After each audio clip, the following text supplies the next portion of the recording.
नेता भैया मिले न कोई, चारों ओर हवा खाली विकास के होई।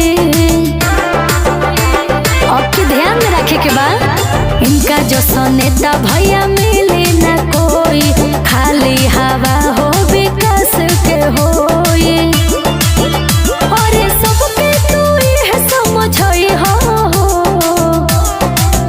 निर्दलीय तू इनके जीतई हो, पवन सिंह के सांसद बनई हो।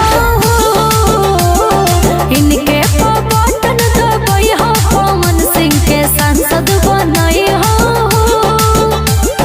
पवन भैया जिंदाबाद जिंदाबाद जिंदाबाद, काराकाट के जनता जिंदाबाद जिंदाबाद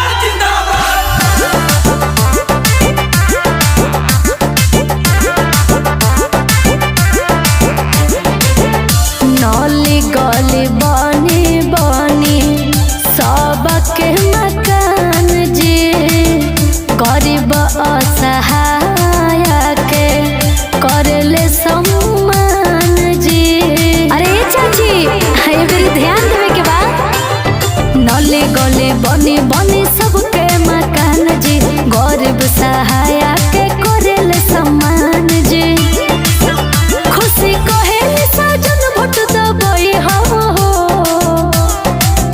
निर्दलीय तू इनके जीतई हो, पवन सिंह के सांसद बनई हो। इनके बटन दबई हो, पवन सिंह के सांसद बनई हो।